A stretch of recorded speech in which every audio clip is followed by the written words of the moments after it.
Alors ce soir, on va aborder un sujet dont je vais essayer de vous montrer qu'il est absolument capital pour le philosophe,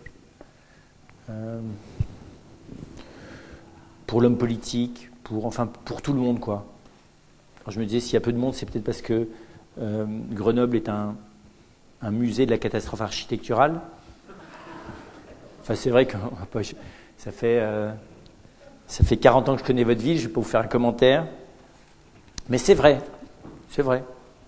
Enfin, tout ce qu'il ne fallait pas faire, eh ben, on l'a fait ici. L'orientation de la ville par rapport à la pollution par rapport à l'orientation, la cohérence et l'incohérence des déplacements, les espèces de pseudo-grands axes qui servent à rien du tout parce qu'on ne voit pas ce qu'on y vit humainement. Enfin, hein. Je ne rentrerai pas dans le détail de vos maisons, mais c'est vrai quand même que je ne sais pas si on faisait la géographie humaine, sans doute qu'on l'a déjà fait, hein, mais si on faisait la géographie humaine approfondie de cette ville, à mon avis, on en conclut que les gens qui l'habitent sont nécessairement pas très bien dans leur pompe, parce qu'elle est structurellement, je pense, moi, très profondément incohérente. Elle combine des choses qui n'ont rien à voir les unes avec les autres. Voilà, mais bon, c'est un avis. Alors, il y a pire, hein, vous allez dans certaines de vos vallées des Alpes, là, vous savez, quand vous allez vers l'Alpe d'Huez, là, il y a des espèces d'endroits, dans la vallée l'Arve, il y a des endroits, il y a pire, hein, et au monde aussi, il y a bien pire. Mais quand même, c'est une ville, moi, qui m'a toujours marqué par cette difficulté on ne voit pas apparaître ni de plan direct. Enfin, on voit les problèmes qui se sont posés, comment on a essayé de les résoudre, mais on voit aussi que c'était peut-être pas la bonne manière de les résoudre, et qu'en fait, c'est comme si chacun d'ailleurs avait été résolu ponctuellement pour en créer un suivant derrière. Enfin, oui, je ne vais pas détailler les choses, mais dans l'ordre des transports, dans l'ordre de l'organisation de l'espace. Alors, pourquoi ce sujet D'abord, pourquoi ce sujet Parce que l'architecture, c'est une manière concrète, d'abord c'est une réalité concrète dans laquelle nous vivons absolument tous. Même quand on vit sous la tente ou dans un bidonville, on est dans un espace architectural. Donc il n'y a pas d'humain, même le nomade, la tente c'est aussi une architecture. Et donc c'est l'espace, c'est une organisation de l'espace, l'architecture, qui structure nos vies de manière pratique, par ses contraintes et par ses possibilités, mais c'est aussi un espace, une organisation de l'espace qui structure notre manière de voir. Notre vie personnelle et notre vie collective, rien que ça. Les frontières entre le dedans et le dehors de l'habitation, de la chambre, de la ville, du quartier. Si vous voulez vous amuser, vous lisez ce petit livre qui s'appelle Le Papalagui, et vous lisez la description de la ville de Londres par cet homme qui vient des îles Samoates. C'est très étonnant. Sur les îles de pierre et les sentiers en pierre par lesquels on va, d'un coffre à l'autre. Il parle des coffres. En gros, les immeubles, c'est des coffres avec des coffres dedans. Que le Papalagui, c'est-à-dire l'occidental, vit toujours dans un coffre. Et dans des coffres qui rassemblent des coffres et qui va d'un coffre à l'autre par des sentiers de pierre, des rues. C'est très étonnant. C'est pas du tout volontaire, hein, il n'y a pas du tout d'ailleurs l'intention. Ils s'étonnent de manière dont sont habillés les Occidentaux, ils s'étonnent de la manière dont dans l'architecture dans laquelle habitent les Occidentaux, ils s'étonnent de l'usage de l'argent chez les Occidentaux. Très étonnant. Le Papalagui, c'est tout petit, ça coûte rien du tout, et ça vous travaille durablement. C'est aussi efficace que le Petit Prince, si vous voulez différemment. Et donc, vous voyez, ce qu'est la famille. Ça structure la manière d'envisager la famille, d'envisager les distances qu'on met d'une classe sociale à l'autre. Ça représente aussi la vision qu'on a du pouvoir. Où sont les gens qui détiennent le pouvoir, où sont ceux qui en ont moins, comment s'organise l'espace de ceux qui l'ont. Est-ce que selon les différents types de pouvoirs, militaires, politiques, économiques, spirituels, on a une organisation de l'espace différente. Donc en gros, c'est tout simple, l'architecture, c'est un aveu de notre manière de voir les choses.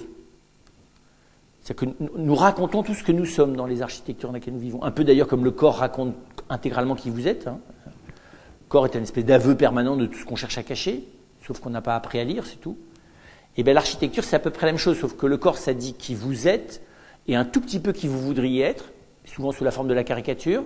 L'architecture, ça dit essentiellement ce qu'on voudrait être. Mais la manière d'y vivre dit des fois le fait qu'on n'y parvient pas du tout à être ce qu'on voudrait être. Donc il y a l'architecture comme cadre, oui, comme pré-organisation, et puis il y a la manière d'y vivre, évidemment, et on ne comprend pas une architecture tant qu'on ne voit pas comment les gens y vivent. Parce qu'il peut y avoir des choses qui sont extrêmement impressionnantes à voir et horribles à vivre.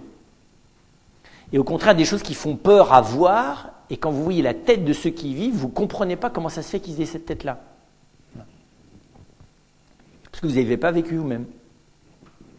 Enfin, on a rencontré des déprimés massifs dans des appartements ou des immeubles ou des maisons, vous voyez, absolument mirobolantes. Et on a vu des gens heureux dans des conditions d'existence architecturales absolument, pas minimalistes, mais effroyables. Et donc derrière, c'est l'organisation de l'espace, mais c'est aussi l'organisation du temps. Parce que selon la distance que vous choisissez de mettre entre les personnes et entre les activités, à travers l'organisation de l'espace, vous calculez du temps. Si vous éloignez les choses les unes des autres, voilà, il faut du temps pour aller de l'une à l'autre. Et si vous choisissez des moyens de déplacement comme un tramway ou un bus ou un vélo ou un métro qui raccourcit le temps, il ne raccourcit pas pour autant la distance. Ce n'est pas la même chose d'être à 5 minutes, à 10 minutes de TGV d'Avignon à Aix. Ça ne diminue pas la distance entre Avignon et Aix. Mais on met 10 minutes en TGV. À pied, c'est un peu plus long. Et à pied, il y a des chances qu'on perçoive mieux la distance à taille humaine, alors qu'en TGV, on ne perçoit plus du tout la distance à taille humaine, qui n'en est pas moins réelle. Donc, en fait, on n'est pas à 10 minutes d'Avignon. On est à... si je me souviens bien, ça doit faire 60 km facilement. On est à 60 km d'Avignon, pas à 10 minutes. Parce qu'on peut être aussi à 15 secondes d'Avignon, ou un peu moins en avion, là, quand les mirages passent au-dessus de... Vous voyez, le salon de Provence, quand ils passent là, ça fait quoi? Ça fait 2 minutes, quoi. À peine. Ça doit faire même peut-être 1 minute entre Avignon et Aix. Vous êtes à 1 minute, pas à 10. Par contre, vous êtes à 60 km. Ça, c'est pas mobile, ça. Architecturalement, vous êtes à 60 km. Temporellement, c'est variable. Voilà. Et donc, voilà, l'architecture organise aussi le lien entre le temps et l'espace. Et puis, ça aussi, ça structure la manière d'être dans votre corps. C'est pas la même chose de mettre des gens qui habitent au-dessus de votre tête et d'avoir, vous voyez, 40 étages de gens qui habitent au-dessus de votre tête, donc de vivre dans un coffre avec 40 coffres au-dessus, et chacun avec plein de corps, vous voyez, entassés là dans ces trucs au-dessus là, que de vivre avec personne au-dessus de votre tête. Ou éventuellement les rats dans le grenier. Le rapport au corps n'est pas le même, au corps de l'autre. C'est pas la même chose d'être dans une famille dans laquelle tout le monde vit dans la même pièce, et dans laquelle tout le monde a une pièce, même certains en ont 2. Parce que papa a aussi son bureau. De la chambre. Il y en a qui sont annexés à une des salles de bain, par exemple. Ça dit aussi l'organisation de la relation aux autres. Selon le nombre de murs, le degré de transparence, voilà, la relation à la lumière et à l'ombre, vous ne situez pas les autres au même endroit. Si vous ne rencontrez les autres que dans des zones qui ne sont visibles que par la lumière électrique, c'est pas la même chose que si vous rencontrez les autres dans des zones qui ne sont pas qu'on ne peut pas obscurcir. Que les lieux de passage d'une maison à l'autre se fassent en plein air n'est pas la même chose que si elles se font en sous-sol. Et tout le monde le sait, même la taille d'une porte, la forme d'une porte, la forme d'un seuil, l'organisation de la pièce elle-même vous met en relations différentes les uns avec les autres. On sait d'ailleurs que, par expérience, c'est un très beau livre qui s'appelle La dimension cachée, qui s'appelle Hall, et qui explique comment est-ce que, après ça, la manière de vivre dans le même espace peut donner lieu, selon les cultures, à des modes de relations différents. Ici, cet exemple qui est bien connu, c'est que alors ça a peut-être bougé d'ailleurs depuis, mais c'est écrit dans les années 60, si je me souviens bien, quand un Allemand entend parler quelqu'un à l'extérieur de son bureau alors que la pièce est ouverte, il estime que c'est une indiscrétion de l'autre envers lui ou de lui envers l'autre. Lorsqu'un Français est au seuil de la porte, tant qu'il n'est pas rentré, ça n'est pas une indiscrétion. Lorsqu'un est rentré dans la pièce mais qu'il tient encore le chambranle de la porte, il n'est pas encore rentré chez vous. C'est comme la distance corporelle. Il y a des familles ou des cultures dans lesquelles, à moins d'1 mètre, vous êtes dans l'intimité. Vous en avez les d'autres, à moins de 5 cm, vous n'y êtes pas encore. Enfin, voilà, entre 5 et 10, vous n'y êtes pas encore. Tout dépend où on vit. Quand vous vivez au Canada, où vous passez un maximum vous passiez un maximum de temps dans un espace réduit en hiver à entasser les uns sur les autres, la gestion de l'espace et du rapport au corps de l'autre n'est pas le même que quand vous vivez en plein air dans un village africain.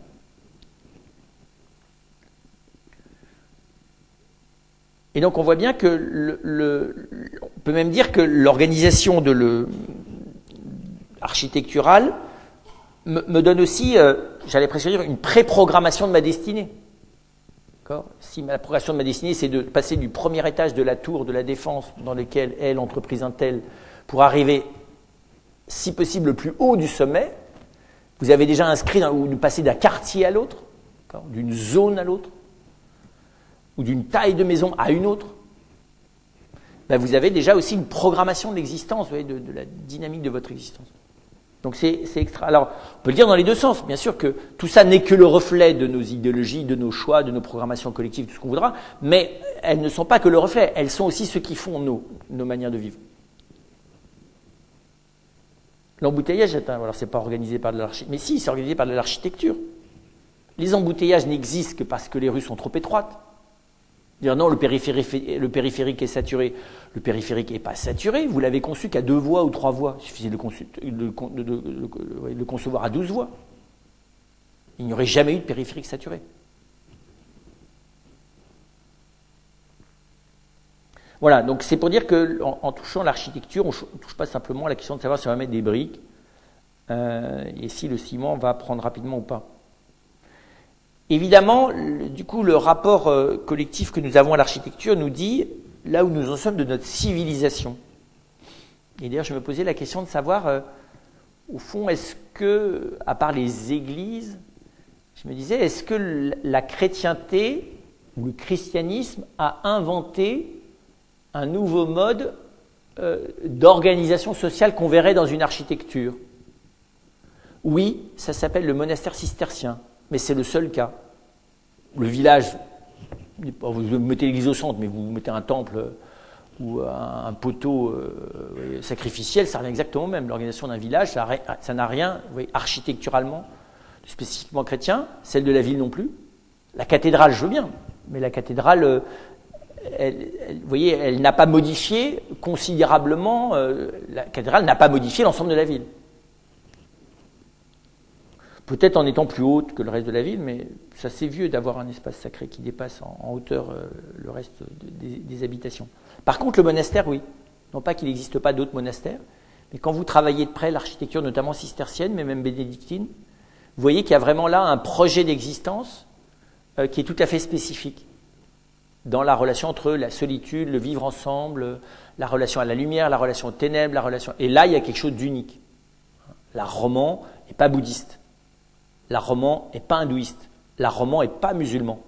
Vous allez à Sainte-Sophie, à Istanbul, ils ont beau avoir mis des espèces d'immenses versets coraniques dans des grands cercles au beau milieu de Sainte-Sophie. Sainte-Sophie reste un lieu qui ne sera jamais musulman. Jamais. Dieu n'est pas maternel en islam. Dans Sainte-Sophie, vous êtes dans le sein maternel de Dieu. Alors que la mosquée bleue, qui est construite exactement avec les mêmes principes architecturaux, qui est à quelques mètres de là, vous n'êtes définitivement pas en christianisme. Vous avez beau avoir une coupole qui pourrait être maternelle, elle n'a rien de maternel, la coupole. Elle a un effet lumineux qui est au contraire de vous mettre en plein désert, exactement comme toutes les mosquées qui ont un petit peu de génie architectural, qui vous mettent au désert, parce que c'est une religion du désert. Donc nous, on est une religion qui a commencé dans le sein maternel. Voilà, donc c'est pour vous dire que je réfléchissais, je me disais, parce que l'invention de la ville, c'est quand même une grande invention. Et nous avons ce que nous avons de particulier, mais ça n'est pas un choix délibéré du christianisme, même si la ville est très importante de manière eschatologique dans l'Apocalypse. C'est très bizarre d'ailleurs qu'au terme des figures spirituelles du christianisme, il y ait une ville, puisqu'il n'y en a pas ailleurs. La ville, c'est plutôt celle qu'on fuit, Babylone, mais c'est très bizarre. Si vous lisez l'Apocalypse, tout à la fin, la fiancée, c'est une ville. Comme figure, si vous voulez, romantico-eschatologique, on aurait imaginé autre chose. Elle descend du ciel, elle a des portes. Voilà, c'est moins sexy que dans le Cantique des Cantiques, je veux dire. On compte le nombre de portes, et on vous explique son organisation architecturale, et c'est la fiancée, l'épouse de l'agneau, en plus. Et donc, notre civilisation a ce site particulier, c'est que, architecturalement, elle a inventé une organisation qui est en train de devenir, non pas exclusivement urbaine, mais plus que majoritairement urbaine.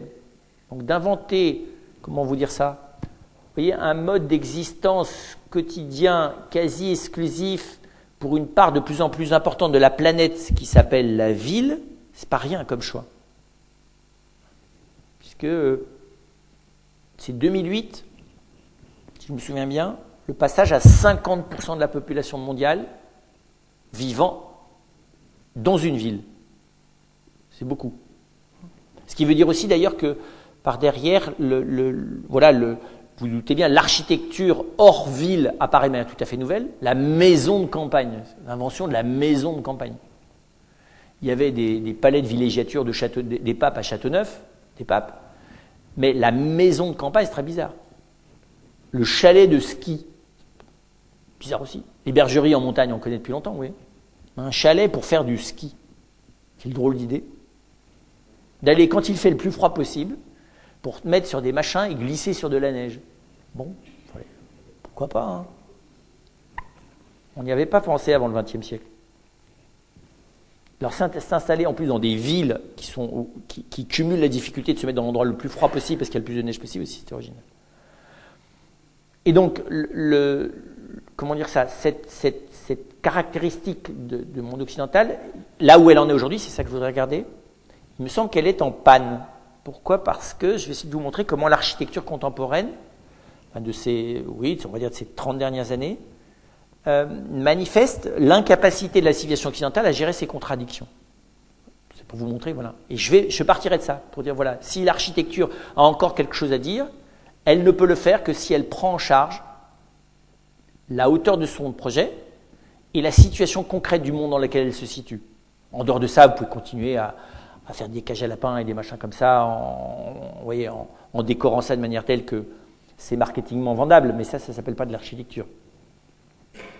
Enfin, je veux dire, quelqu'un qui n'a pas fait d'études d'architecture et qui a simplement des notions de bâtiment est capable de faire la même chose avec quelqu'un qui vous ajoute quelques décorations par-dessus. Et donc, quelles sont ces contradictions qu'à la fois l'architecture manifeste, qu'en même temps, peut-être pour une part, elle l'amplifie d'ailleurs. Parce que vivre dans un espace qui vous reflète à longueur de journée les contradictions de la société dans laquelle vous avez choisi de vivre, c'est quand même pas toujours cool, non? Enfin, vous aimeriez bien que la maison, normalement, une maison est faite pour atténuer l'hostilité du dehors, non? Enfin, quand vous construisez une maison dans un endroit pluvieux, vous vous débrouillez pour que le toit soit imperméable. Si vous construisez votre maison dans un endroit venteux, vous vous débrouillez pour que les murs vous en protègent. D'accord? Enfin, je ne sais pas, ça me semble élémentaire. Et nous avons inventé, on va le voir, une architecture qui, tout en nous protégeant d'un certain nombre de choses élémentaires de ce type-là, ne nous protège pas de la violence du système politico-social, politico-technologico-social dans lequel que nous avons organisé. Alors, par exemple, c'est très bizarre cette contradiction entre l'individualisme et le collectivisme. Moi, ça m'a toujours fasciné. Les villes modernes sont dans la contradiction permanente, veulent conjuguer quelque chose de totalement contradictoire, qui est d'être parfaitement tranquille et avec absolument tout le monde. Ouais. D'avoir accumulé les gens sur un espace restreint, c'est pas que pour des raisons d'économie. Vous avez des gens, ils n'habitent pas dans des tours de 75 étages par économie. On me dit, c'est par plaisir, je n'oserais quand même pas dire une horreur pareille, mais en tout cas, c'est pour d'autres raisons que des raisons économiques. Quelle est la raison qui peut motiver quelqu'un, autre qu'économique, d'habiter dans un immeuble de 20 étages? De ne pas s'apercevoir qu'il est dans un immeuble de 20 étages. C'est-à-dire de voir l'espace individuel dans lequel il est et d'avoir mentalement néantisé la réalité de l'empilement. Non? C'est simple. Alors c'est très intéressant de voir quels sont dans l'organisation politique collective les gens qui ont intérêt à accumuler le maximum de gens sur un espace minimum et ceux qui ont l'avantage, mais qui arrivent à faire avec en néantisant le fait. On a démoli plein de barres d'immeubles, vous vous souvenez, les quartiers horribles, des banlieues, tout. Mais ça n'a pas empêché de continuer à construire des tours, non?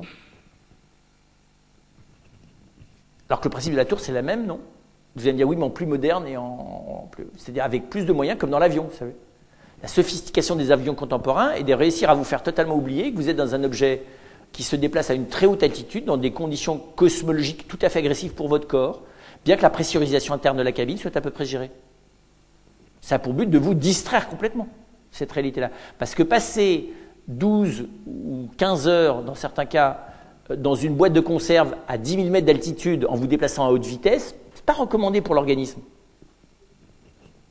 Alors, vous avez plein de trucs qui sont censés vous faire totalement oublier tout ça. C'est extraordinaire. Et le mieux, c'est quand on arrive à faire des grosses boîtes de conserve collectives volantes. Là, 380, c'est quand même un modèle. C'est comme les machins avec lesquels tu fais des croisières. Tu es dans l'immeuble, tu es plus à l'étroit que chez toi, et tu flottes. Tu vois pas mieux d'ailleurs la mer, parce que des fois tu la vois moins encore qu'au bord de la mer. Mais c'est étonnant. C'est très très bien. Le camping, c'est la même chose que le camping. Donc c'est très bizarre. Et donc c'est pour dire que on est clairement, et ça c'est quand même relativement récent, la concentration urbaine à l'origine. La concentration villageoise, elle a pour but, on le comprend, d'optimiser les ressources et l'espace de l'échange. Elle se construit autour de l'espace de l'échange. Mais quand on voit tous les pays du monde, l'espace du village est un espace qui est à peu près, qui trouve une espèce d'osmose, il y a une espèce d'homéostasie entre solitude et groupe. Alors que ce qui est très bizarre, c'est que la plupart des villes ont basculé, alors c'est très, très variable selon les villes, mais à un moment donné, dans cette recherche simultanée d'un individualisme de l'habitat et d'un collectivisme en poussant le maximalisme des deux côtés. Derrière, c'est tout simplement révélateur du même paradoxe que la consommation de masse. La consommation de masse a pour but de vous faire croire que vous êtes parfaitement unique dans les besoins et les réponses à vos besoins, tout en étant considéré comme un individu absolument inintéressant et d'ailleurs statistiquement inutile. Oui. Moi j'aime bien, vous m'avez déjà entendu citer plusieurs fois ce paradoxe que décline très bien Laurel en disant parce que tu le vaux bien, c'est-à-dire parce que tu vaux rien, parce que de toute façon, vu le nombre de millions de consommatrices qui, comme toi, sont flattées dans leur ego superficiel parce que voilà, pour être mieux grugées dans leur non-identité collective par la consommation de masse. Voilà. Mais c'est ça la consommation de masse. Vous entrez chez Carrefour, on n'en a rien à faire de vous, mais strictement rien à faire de A à Z. Il n'y a aucun endroit dans lequel on en a moins rien à faire de vous que là. Dans n'importe quel magasin plus petit,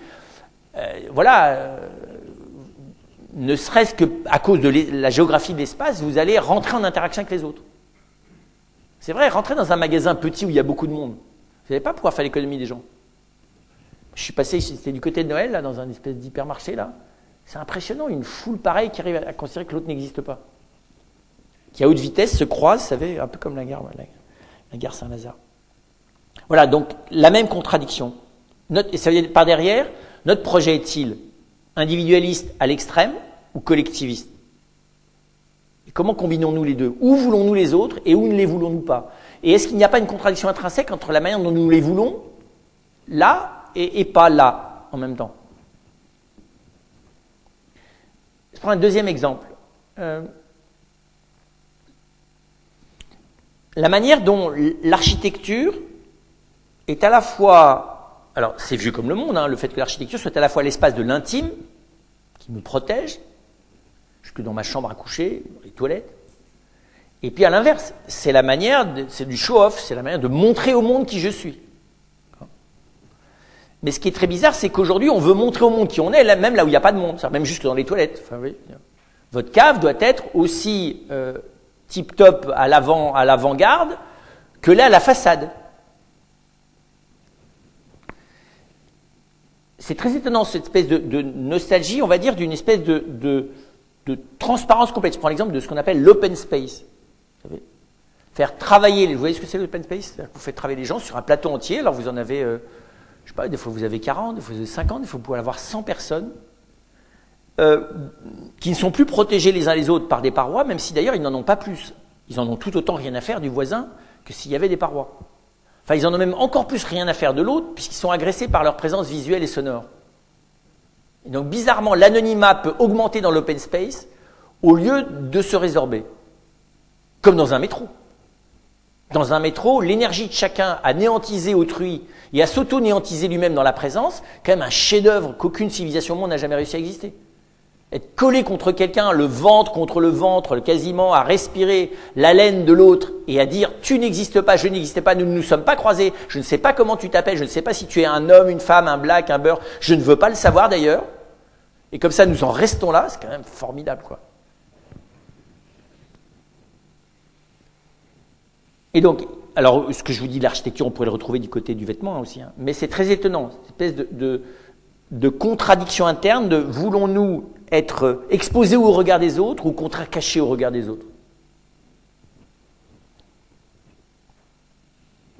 Vous savez, c'est des gens, alors vous avez des architectures, alors il y a plein de verres, puis après ça, tu as plein de trucs pour quand même arrêter de la lumière.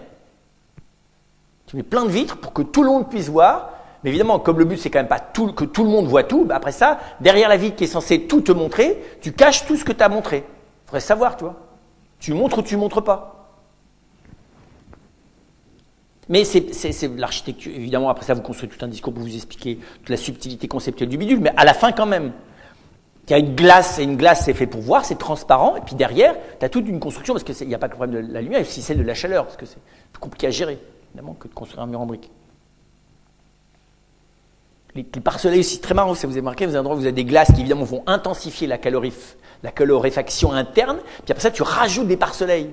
Tu dis mais toi tu aurais réduit l'ouverture. Bon, c'est aussi plus globalement le fait qu'un bâtiment puisse donner une espèce d'image, alors ça a toujours donné l'image d'un statut social. Là, inventer le bâtiment purement esthétique. C'est moderne ça. Le bâtiment, comprenez bien, qu'il n'y a pas d'autre fonction que de le faire, quoi. Quoi? Just do it. Quoi? Bah, je ne sais pas quoi. Alors, il y a un geste architectural. Comme le machin de Nike, just do it. Tu ne sais pas qu'est-ce qui do, qui est it, mais tu le fais, quoi. Et donc là, c'est la même chose. C'est très impressionnant de voir comment est-ce que... Je réfléchissais, vous voyez, il y a eu des architectures somptuaires, et je me suis dit, le précurseur de ça, c'est comment il s'appelle le gars dans Astérix chez Cléopâtre, l'architecte... Numérobis, voilà. Numérobis, c'est le premier inventeur involontaire du geste architectural spectaculaire. Mais c'est par défaut. Même les pyramides, quand même, hein, à la fin, c'était quand même un tombeau. Hein, et tout dans la pyramide signifie ce qu'elle est sacralement. Pas celle du Louvre. Et donc, voilà, il y a cette contraction. J'en prends une troisième. Le fait que l'architecture doit protéger, on va dire, le régressé, qui est le consommateur occidental, et en même temps doit faire montre vous voyez, la sophistication, et en même temps, en gros, il faut que ça soit, l'architecture doit être comme une espèce de berceau, vous voyez, de cocooning régressif, et en même temps quelque chose qui manifeste un très haut niveau d'intelligence. C'est très bizarre, vous allez dans certains immeubles, certaines maisons, et vous avez les deux. Pour moi, le syndrome de ça, c'est la salle de bain. La salle de bain, vous savez, qui est high-tech au dernier degré, qui a prévu quand même qu'à la fin, tu sois propre, normalement. Mais alors, c'est devenu tout autre chose, la salle de bain. C'est devenu une culture de Lego, enfin de Lego, je ne sais pas, ça cultive Lego, enfin, c'est très bizarre, ça, quand même, parce que, normalement, se laver est une fonction importante dans l'existence, qui n'est pas centrale. Ta chambre, des fois, est plus petite que la salle de bain. Enfin, il y a beaucoup plus de choses dans la salle de bain. Des fois, tu as un spa, une piscine. Enfin. Et donc, c'est très bizarre. La salle de bain, aujourd'hui, a plus d'importance dans beaucoup de maisons que la salle à manger. Il n'y a plus de salle à manger. Il y a une cuisine avec un machin, comment ça s'appelle là, un truc, table où tu vas manger comme au bar, quoi. Et c'est très bizarre. C'est pas simplement dans la géographie architecturale, mais c'est dans l'utilisation. On ne se bat pas pour être dans la salle à manger. Par contre, on fait la queue pour aller dans la salle de bain. Et une fois qu'on l'a, on la tient, on ne la lâche pas. Et les hommes s'y mettent aussi. C'est très intéressant de voir ça. La place qu'elle a prise.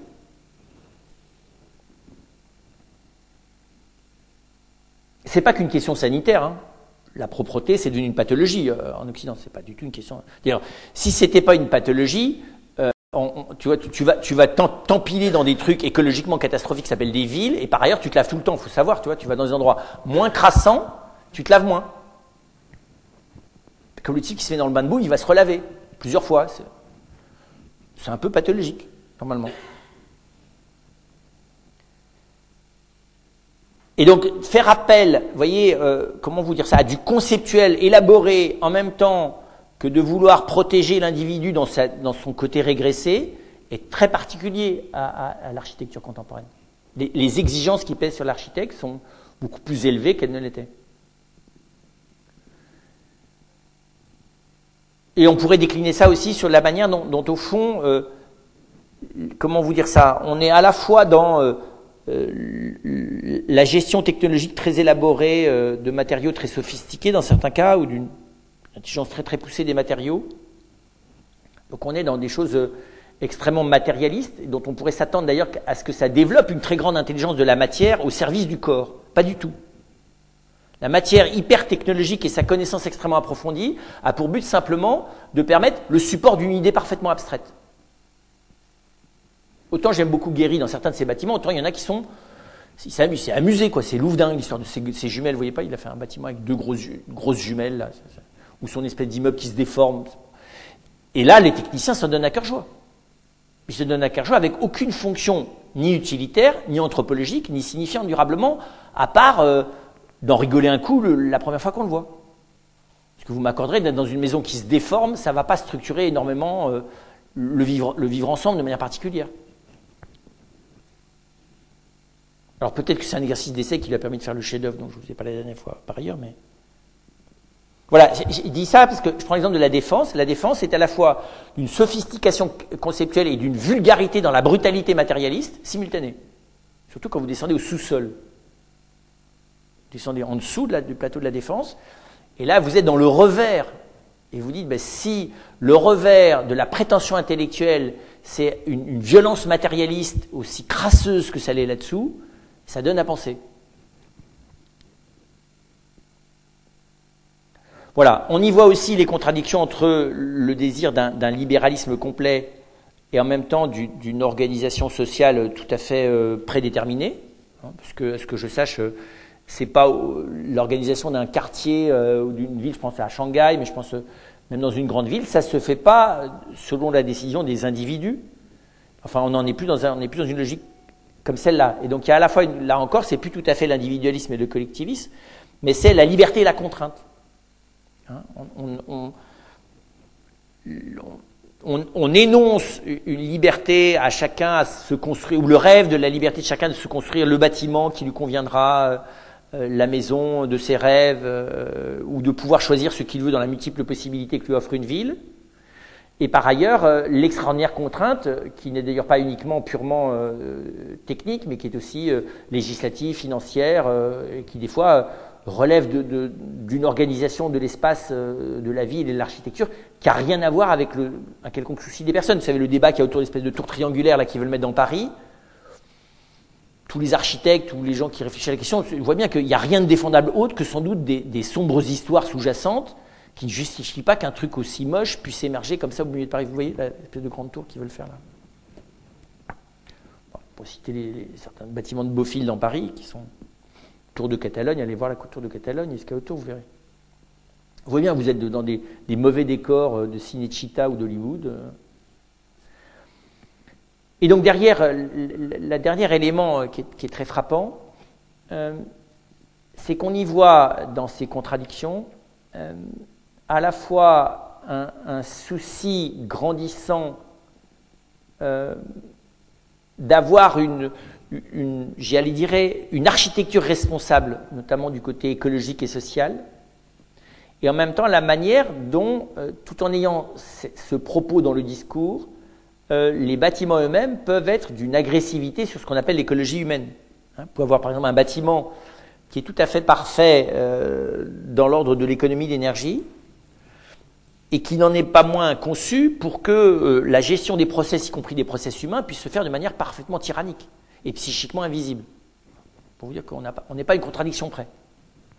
Donc de nouveau, on a inventé une architecture qui a un art de vous laisser apparemment libre tout en ne vous laissant absolument pas libre, l'hypermarché étant l'exemple manifeste. Hein, quand même.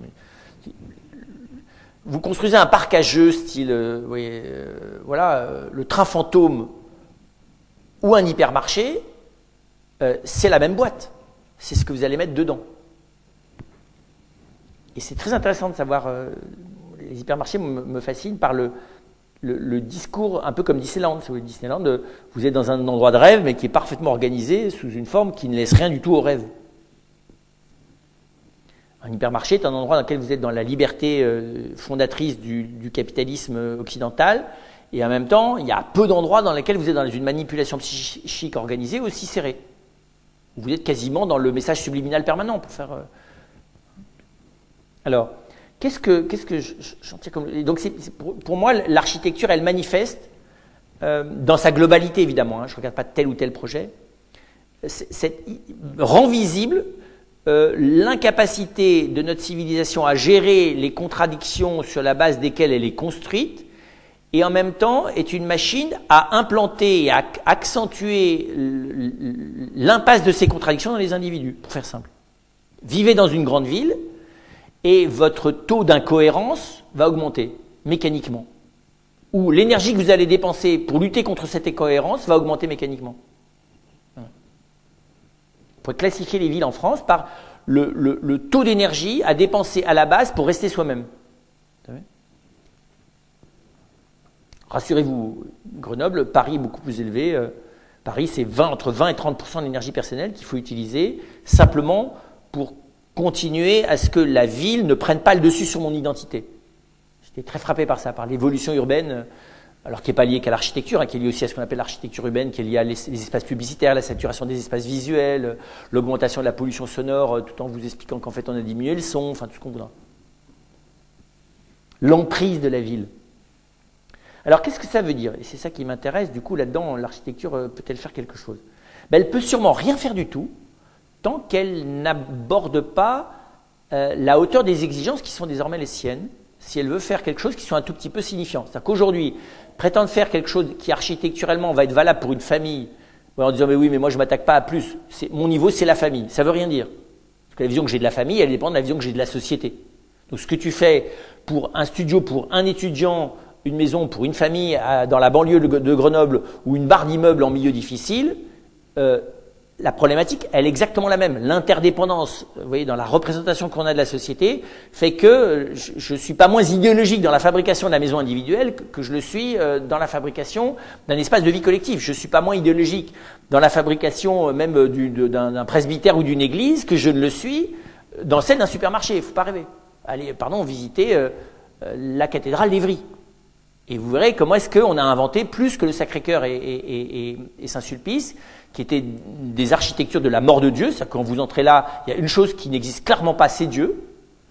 Et quand vous êtes à Évry, c'est mieux, il n'y a rien qui existe. Vous êtes dans la splendeur des matériaux et dans l'inexistence de l'architecture.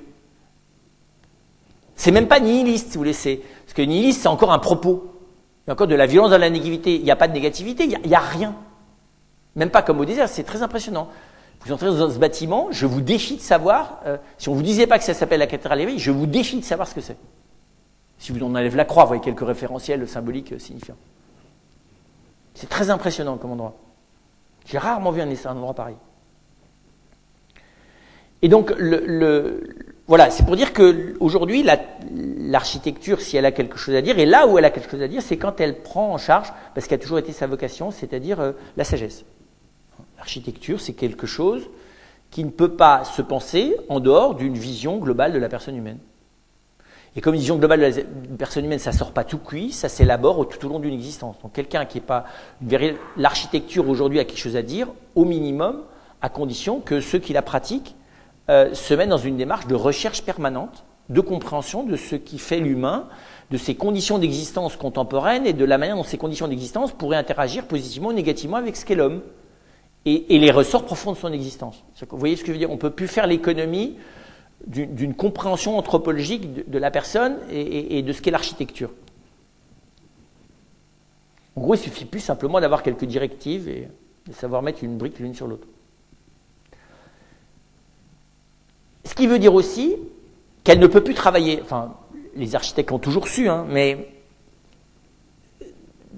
j'allais dire, je ne pense plus qu'on puisse travailler seul. Pour moi, c'est un domaine qui ne peut être qu'interdisciplinaire.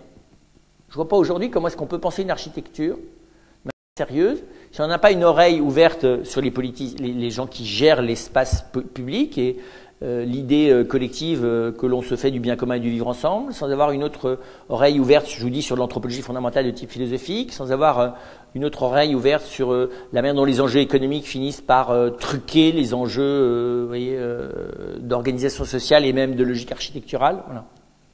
Si on n'a pas une oreille ouverte sur la compréhension économique du monde, sur les fantasmes de nos contemporains et leurs pathologies innovantes, sur leur nostalgie, leur souffrance et leur désespoir. Voilà, donc aujourd'hui, c'est difficile. Alors, pour faire quoi, vous allez me dire, pourquoi tout d'un coup ça deviendrait tout ça? Mais tout simplement parce que l'organisation sociale, jusqu'à il y a 50 ans, était une organisation sociale liée à la survie collective. Et la survie collective de type rural était un mode de formation des individus qui dispensait qu'on s'occupe d'eux. Oui. Vous organisez une communauté humaine en leur disant, voilà, votre boulot, l'essentiel de la journée, pour 90% du temps de la journée, c'est survivre. D'accord? Si vous ne bossez pas à survivre pendant 80% de votre journée, vous êtes mort. Ça vous occupe les gens, hein? 80% de la journée. Ça vous les occupe, ça vous les formate, ça vous les met ensemble, ça vous les drive, ça vous élimine les faux problèmes. D'accord? Alors il reste 10% de loisirs. Si vous le gérez de manière souvent un petit peu de divertissement, un petit peu de religion, un petit peu de conflit, enfin vous voyez, ben, vous y arrivez. Un petit peu de superflu aussi, pour mettre un peu d'ambiance quand même, un peu de gratuité. Ben, vous gérez votre vie sociale, c'est pas un problème. Vous n'avez pas du tout besoin vous n'avez pas besoin de penser les choses. Vous voyez, l'obligation à survivre vous oblige à faire de l'anthropologie expérimentale. Vous voyez, survivre, c'est faire de l'anthropologie expérimentale. Survivre de manière collective, c'est faire de l'anthropologie expérimentale assez élaborée. Survivre de manière collective, sans être directement menacé par le fait de mourir, en ayant un tout petit peu d'espace de réflexion, et un horizon civilisationnel un peu élaboré, style, vous voyez, pensée gréco-romano-judéo-chrétienne, ça vous fait quand même ça vous fait une super civilisation, ça, avec des gens bien formatés. Mais tout d'un coup, vous mettez tout le monde on a tous les moyens, vous n'êtes plus du tout formaté. Vous choisissez votre vie à la carte, vous choisissez ce que vous pensez à la carte, vous choisissez l'organisation matérielle à la carte, vous faites tout à la carte. Et on ne vous définit même pas d'ailleurs les rapports que vous êtes obligés d'avoir les uns avec les autres. Bah, c'est le souk intégral. Mais intégral. Et là, si vous voulez architecturalement faire quelque chose qui a humainement du sens, vous devez tenir compte du chaos civilisationnel dans lequel vous êtes en train d'entrer progressivement.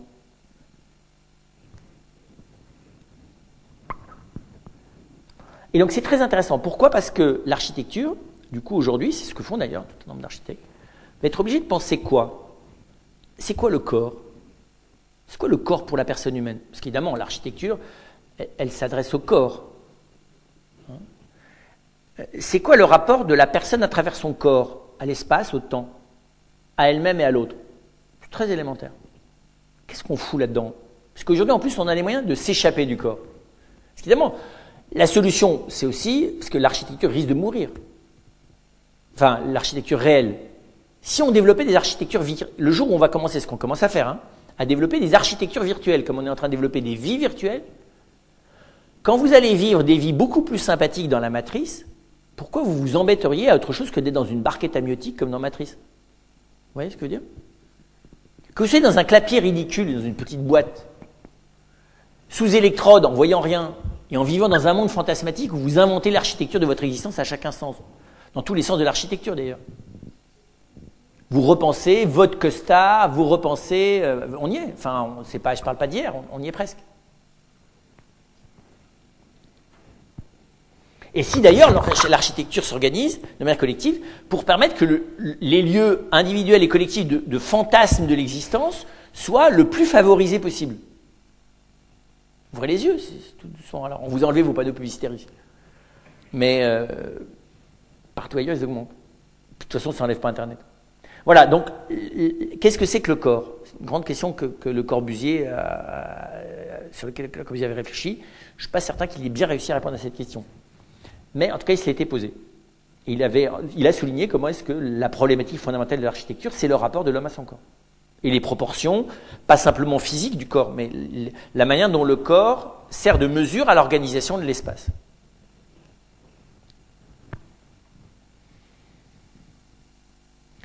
Deuxièmement, deuxième niveau, premier niveau, donc comment est-ce que aujourd'hui l'architecture, là où elle peut apporter quelque chose, c'est quand elle est capable de penser cette question-là. Et le bâtiment dont je vous parlais, là, de la Fondation Vuitton, je vous parlais, est extraordinaire.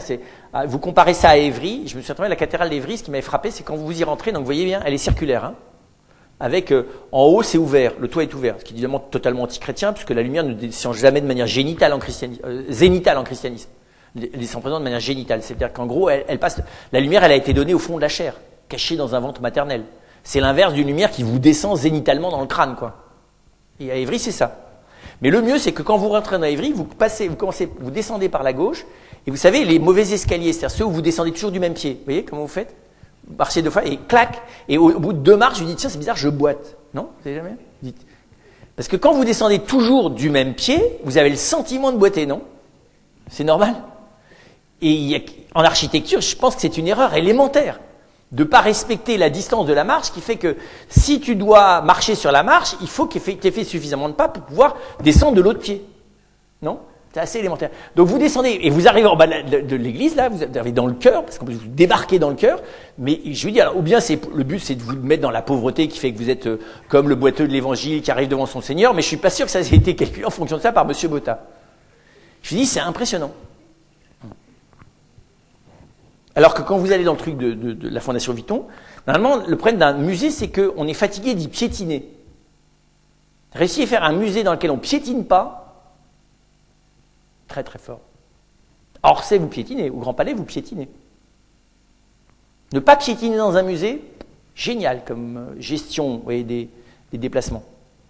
Combiner la possibilité de l'ascenseur, de l'escalier roulant, des escaliers à pied, la différente variation, enfin c'est assez, rien que ça, c'est... Alors on voit bien, il est au terme de son existence, c'est comme une espèce de chef-d'œuvre. Et donc voilà, ça c'est très élémentaire, le corps. Le deuxième, c'est l'anthropologie de la solitude et de la rencontre. Quels sont les effets de la distance, de l'éloignement et de la proximité? Autre exemple, vous m'avez cité comme ça, c'est un lycée qui est dans le sud de la France, dans un lycée professionnel, je crois. Et le bâtiment a été conçu complètement là-dessus, pour favoriser à la fois la part où on est seul, la part où on est en petit groupe, la part où on est en grand groupe, et comment est-ce qu'on se croise les uns les autres et on ne peut pas ne pas se croiser à un moment ou à un autre. Et au moment où je l'avais vu, il était construit depuis 10 ans, ce lycée, jamais aucun mur n'avait été abîmé, aucun graffiti, pas un tag, rien. Aucune dégradation par les élèves. Tout simplement parce que, vous voyez, l'espace pour la solitude, la rencontre, à deux, à plusieurs, tous ensemble.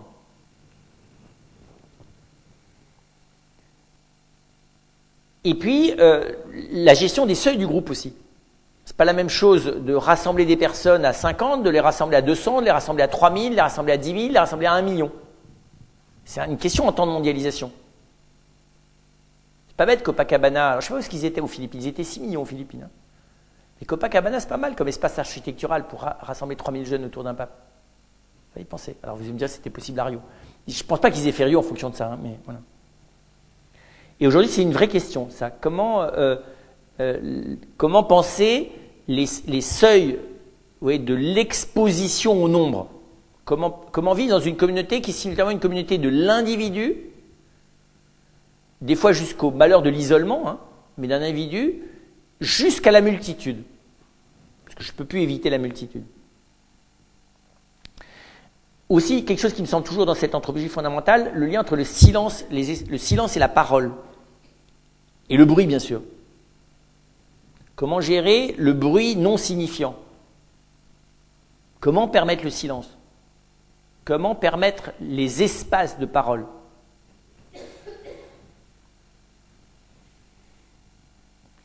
De manière plus élaborée, évidemment, quelle combinaison entre la démocratie des individus libres, et le choix d'un bien commun? Vous voyez? Quel degré de contrainte nous avons choisi de vie ensemble? Quel est l'espace de la liberté que nous voulons tous nous donner? Et quelle est la contrainte au bien commun que nous voulons tous nous imposer? Parce qu'aujourd'hui, vous ne vous imposez le bien commun, ou vous pouvez vous dispenser de vous l'imposer à la mesure de vos moyens matériels et financiers.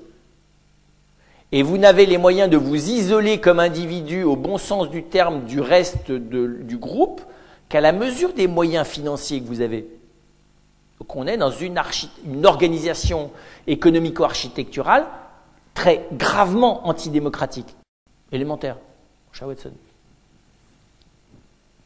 Voilà, mais je ne vois pas comment est-ce que, si nous ne choisissons pas des lieux de contrainte communautaires, vous voyez, dans l'organisation de l'espace, il ne faut pas rêver, hein, la collectivité, elle ne se fait pas par mode uniquement de liberté, elle se fait aussi par mode de contrainte, assumée et choisie, mais de contrainte.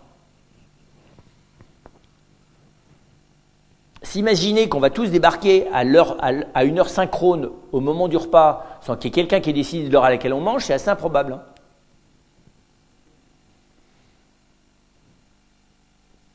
Et donc on voit bien que l'architecture nous montre bien, et c'est pas vrai que l'architecture, parce que vous l'avez compris, l'architecture est aussi le cadre à l'intérieur duquel a lieu, qui rassemble tous les autres arts, hein, tous les autres arts non vivants. Et l'architecture est le lieu du déploiement des arts vivants. D'une certaine manière, l'architecture c'est l'espace, c'est l'art synthétique, hein, c'est l'art architectonique comme son nom l'indique. Et donc ce qui est vrai, ce que je viens de vous dire de l'architecture, est quasiment, point par point, vrai de tous les autres arts. Aujourd'hui, les gens qui travaillent vraiment au niveau de la musique, au niveau de la sculpture, au niveau de la danse, au niveau de la peinture, au niveau du cinéma, ne travaillent plus sans tenir compte de c'est quoi le rapport de l'homme à son corps, personnellement et collectivement. C'est quoi le rapport à l'autre et la solitude. C'est quoi les seuils vous voyez, d'être seul avec soi et de la multitude. C'est quoi le silence et la parole? C'est quoi le degré d'interaction que l'art lui-même va créer entre les individus ou non? Vous allez me dire, oui, mais l'artiste s'en fout, lui crée une œuvre. C'est fini ça. Les artistes qui sont dans leur bulle et qui disent, moi je suis un génie, qui crée tout seul, je n'ai pas en interaction avec personne et je suis sous la contrainte de personne parce que je suis libre, ils sont morts ceux-là. Car moi je n'en connais aucun aujourd'hui qui soit un tant soit peu d'une créativité qui signifie quelque chose pour leurs contemporains. Tous les artistes qui font des choses aujourd'hui intéressantes, les font en ayant une conscience politique, une conscience anthropologique, une conscience psychologique, une conscience corporelle relativement forte, même si après ça, la conscience qu'ils en ont peut donner lieu à des trucs vous voyez, assez exotiques. Hein. Mais voilà, ils ont cette conscience-là. Ou à un espèce d'ego mégalomanique, c'est autre chose ça.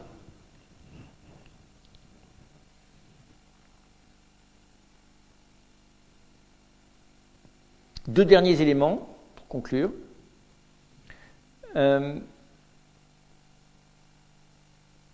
Ce qui est le pape François dans une encyclique qui s'appelle Evangelii Gaudium développe une idée, il propose 4 principes de construction de l'espace social.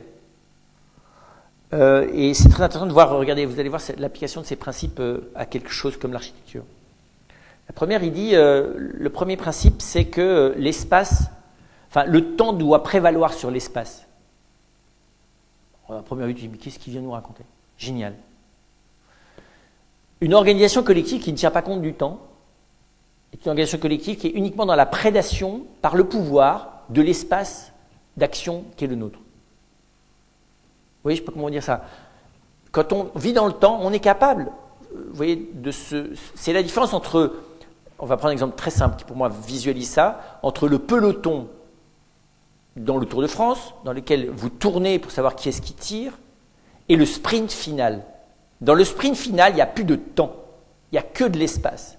Et tout d'un coup, vous avez, je ne sais pas, 10, 15, 20, 40 zouaves, et là tout d'un coup, il y a une espèce d'allumé toto, il n'y a plus aucune relation vous voyez, il s'agit, alors s'il y en a encore un peu de solidarité, parce qu'il y en a qui sont payés pour faire tomber, pas tomber les autres, mais écarter un petit peu les autres pour leur se passer le chef, mais bon, en gros quand même, tout d'un coup, une espèce de déploiement qui est l'inverse du peloton dans lequel, voilà, et bien l'un travaille pour le temps, vous voyez, dans l'organisation sociale du temps, où on tourne, et où l'espace n'est pas le même, et où il y a un jeu de répartition possible de l'espace dans la durée, qui s'appelle aussi la mobilité sociale d'ailleurs au passage, qui n'existe plus du tout en France, tout le monde le sait, et l'autre qui est l'occupation de l'espace. Génial que le grand principe architectural, aujourd'hui une architecture qui ne se pense pas comme une architecture dans la durée, n'a pas de signifiance. Je trouve ça génial. Un hypermarché, no future, que du présent. Ça n'a pas d'avenir. C'est une boîte, d'accord, qui n'a pas d'avenir comme telle. Donc je trouve que c'est un très beau critère. Est-ce que l'endroit dans lequel je vis est un endroit qui a du sens dans la durée? Est-ce que vous vivez différemment dans été, hiver, printemps, automne, dans l'endroit où vous vivez? Si le bâtiment ne joue pas avec vous un rôle différent, c'est qu'il lui manque quelque chose humainement.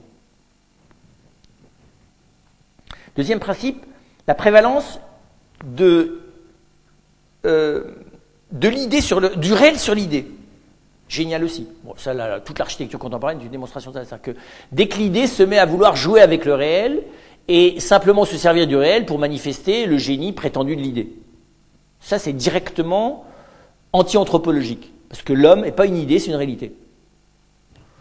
Et que dans l'homme, tu as le droit d'avoir des idées à condition qu'elles t'aident ensuite à descendre dans le réel un peu mieux.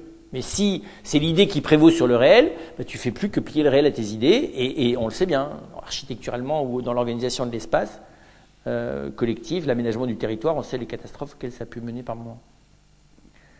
Troisièmement, la prévalence je ne les donne pas dans l'ordre dans lequel le donne le pape, du tout sur la partie, même chose. Tu ne peux pas penser une architecture sans la penser à l'intérieur d'un tout. Ça ne veut pas dire que le tout va tyranniquement t'imposer ta partie, mais que si ce que tu fais n'apporte pas quelque chose de plus au tout, alors il n'est pas complètement signifiant. C'est astucieux ça aussi. C'est vrai des pièces dans une maison. Est-ce que chaque pièce apporte quelque chose aux autres? Comme les membres d'une famille d'ailleurs. Tu as des pièces qui ne servent à rien d'ailleurs. C'est bien que celle-là, tu vas y entasser. D'ailleurs, c'est l'endroit où ça s'accumule les trucs. Souvent, c'est l'endroit qui ne servent à rien, c'est l'endroit où on accumule. On entasse. C'est très bizarre, il y a plein d'apparts du début du 20e, ou du début du 20e, la première partie du 20e, qui sont comme ça, c'est avec des couloirs inutiles, ou une espèce de trucs. Tu te dis, mais comment il a pensé son... Et puis le dernier, le pape dit, c'est le fait que l'unité prévale sur le conflit. Et moi, en architecture, je dirais le fait que l'architecture ait le courage de se différencier, de n'être qu'une part des choses. Ne peut pas tout être. Une salle de bain, c'est qu'une salle de bain. C'est pas le paradis. C'est pas un oratoire. C'est pas un lieu thérapeutique. C'est une salle de bain. Si tu transformes ta salle de bain en lieu thérapeutique, il y a des chances que tu n'ailles jamais faire de thérapie, que tu continues à entretenir ta pathologie, mais en la soignant juste ce qu'il faut pour la maintenir. C'est en gonflant les autres à vie avec ta pathologie, quoi. Alors que si tu n'as qu'une salle de bain, ta pathologie, tu ne vas pas la soigner par la salle de bain. Tu vas la voir. Et tu vas devoir aller la soigner dans un endroit spécial pour la maladie que tu as. Ça s'appelle le cabinet d'un psychanalyste, ou un hôpital, ou un confessionnal, ou un entretien ou une cathédrale, il y a plein d'endroits pour soigner les pathologies, ou la nature. Mais la salle de bain, je ne pense pas qu'elle soit... Concevoir une salle de bain comme une salle de soins, je ne suis pas sûr que ce soit très sain. C'est peut-être propre, mais pas sûr que ce soit sain. Voilà, et donc je pense que cette espèce, vous voyez, de côté où on veut synthétiser les contradictions, réussir à ce que l'architecture dépasse tout ça. Donc, tu construis une tour qui fait 200 mètres, là, ou 300 mètres, je ne sais plus, là-bas. Et alors, il faut que ça soit à la fois écologique, distractif, chacun est parfaitement à l'aise, il n'y a aucun problème, ça ne pose aucun problème à aucun niveau. Tu es à Dubaï, ou je ne sais pas où, au plein milieu du désert, tu as construit une espèce de machin ridicule d'une hauteur démesurée qui t'a coûté un prix d'enfer, mais tout va bien. Tout va bien. Vous savez, c'est vraiment le roi est nu. Et les gens arrivent et on les pré-programme pour qu'ils arrivent là et qu'ils disent « Oh, comme c'est bien !» Que dire que c'est impressionnant? Oui, mais architecturalement, alors je ne suis pas allé voir, mais je pense qu'il y a des endroits où il vaut mieux pas y aller parce qu'après ça, on en dit beaucoup, beaucoup de mal. Vous voyez, j'aurais jamais dû visiter la cathédrale d'Évry. Et alors la tour de là-bas, je pense que vraiment il y a... Et donc, alors, dernier élément, comme on ne peut pas tout raser, tout recommencer à zéro, que la solution, c'est pas de retourner, construire des igloos et des terres et des cases en terre cuite, ou même en terre tassée, séchée, pardon. On est bien obligé, et c'est ça qui est intéressant, et c'est pour moi le dernier défi architectural, et là il y a vraiment des choses, c'est partir du chaos. On est dans un certain chaos architectural.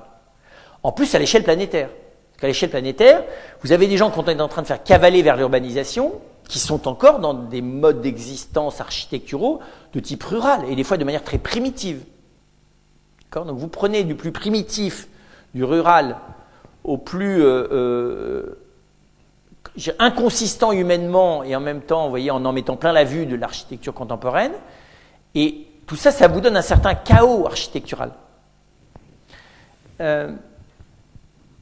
est-ce qu'il ne faut pas en tenir compte comme d'une matière première? Donc l'architecture de demain ne va-t-elle pas aussi peut-être d'abord consister à essayer d'organiser architecturalement le chaos? Comment réussir à ce que ces trucs hétérogènes, y compris dans certains cas quand même très faiblement pensés, voilà, jusqu'où leur trouver une, j'aime pas le mot fonction sociale, vous voyez, un sens. Et donc je pense que j'aime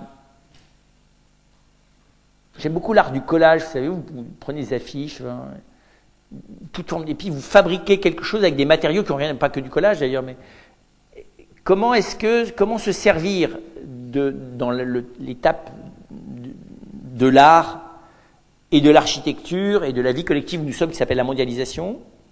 Comment ne pas ajouter au chaos, mais essayer d'y créer des fils rouges, des trames, des cohérences? Comment ne pas rêver de le supprimer ou de trouver un espace hors chaos dans lequel je vais créer une espèce de petit espace, un petit ghetto, quoi, hein? Mais comment réussir à prendre ça à bras-le-corps et, vous voyez, j'irais à travailler une espèce de résilience. Je pense beaucoup à ça. On voit bien, on est dans une humanité qui aujourd'hui voit son degré de maladie collective. C'est ça pour moi l'intérêt de la mondialisation. C'est qu'on voit le degré de folie, d'errance, d'inconsistance, d'incompétence, oui, de ce que nous sommes collectivement. On voit à la fois les gamins et les psychopathes que nous sommes, les deux à la fois. Les bonnes volontés et les gens complètement butasses que nous sommes, les génies généreux et je vous dis, et les malades graves que... Et en même temps, c'est ça l'humanité. Donc il ne s'agit pas de rêver une architecture, des purs. Vous savez. Moi, je me souviens très bien, c'est vrai, quand j'allais à Sénanque au Toronnet, puis alors, heureusement, parce que sinon, je pense que toute ma vie, j'aurais été entretenu dans une espèce de nostalgie absolue de cet art cistercien. Mais à Sénanque, un maître verrier a eu l'idée bien de détruire toute la lumière de Sénanque en mettant des vitraux qui sont absolument insensés, qui ne comprennent rien du tout à l'architecture cistercien. Et comme là-bas, tout était réglé sur la lumière, en transformant la lumière, vous transformez toute l'architecture. Et ce lieu, c'est pas qu'il a plus de sens, si vous voulez, mais c'est comme quelqu'un qui est habillé avec un vêtement absolument superbe et que vous faites passer sous une gouttière et après ça dans le gasoil. Voilà. Et donc c'est très impressionnant, c'est pour dire qu'il peut y avoir une nostalgie d'une architecture pure, humaine, sereine, monastique, contemplative. Vous voyez. Et je pense qu'il faut faire l'inverse. C'est réinventer un côté plus nomade de l'architecture qui soit capable de travailler, je vous dis, dans le chaos dans lequel nous sommes, et capable de travailler sur ce que j'appellerais moi une architecture de la résilience. C'est-à-dire comment s'attaquer à cette humanité et sa manière architecturale de vivre qui est globalement malade, et comment l'amener à un chemin par la beauté, et une beauté qui soigne, une beauté qui rassemble, une beauté mais aussi une beauté qui est exigeante, qui fait travailler sur soi, vous voyez, un espèce qui soit un chemin de sagesse, quoi. Mais pas un chemin de sagesse qu'on arrivera à tracer en dehors de la conflictualité et du chaos, mais qu'on arrivera à tracer à l'intérieur, vous voyez, de cette espèce de monde anarchique dans lequel nous sommes. Voilà. Et je pense que là où l'architecture est la plus intéressante, c'est quand elle est là-dedans. Alors là, l'exemple que je vous ai cité la dernière fois de Guéry est un peu à part, parce que c'est vrai, il s'est mis dans le bois de Boulogne. Il n'a pas attaqué les réalités sombres du bois de Boulogne. Vous voyez, il y en a, absolument terribles, mais ce n'est pas concerné par l'architecture du lieu. Voilà. Pour être plus clair, si vous voulez, le bâtiment de M. Guéry et M. Vuitton ne lui a pas commandé de tenir compte de l'existence de la prostitution et du transsexualisme très important dans le bois de Boulogne. Ce n'est pas présent du tout dans l'architecture. Donc c'est aussi un espèce d'ovni posé dans un espace qui ne se veut qu'écologique. Mais le bois de Boulogne, ce n'est pas qu'un espace écologique, c'est aussi un espace de cauchemar social, quoi. D'enfer social, pour être plus précis encore. Voilà, et donc je pense que combiner quelque chose comprenez bien, d'une sagesse anthropologique qui pour moi apparaît dans le bâtiment dont je vous ai parlé, mais en même temps en s'attaquant à cette espèce de bidonville collectif dans lequel est quelque chose de notre mondialisation, qui collectivement ressemble aujourd'hui plutôt à un bidonville ou à une zone industrielle, vous voyez, un peu d'un mélange des deux, entre la zone commerciale, la zone industrielle et bidonville. Et on est là-dedans. À vous les questions.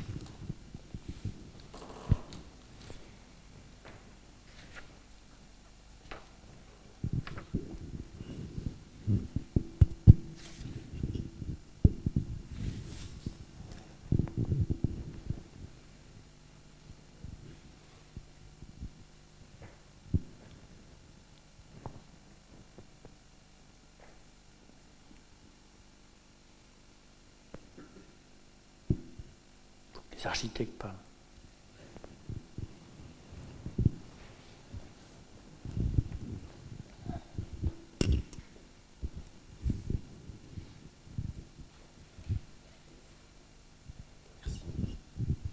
Alors effectivement, moi je suis architecte.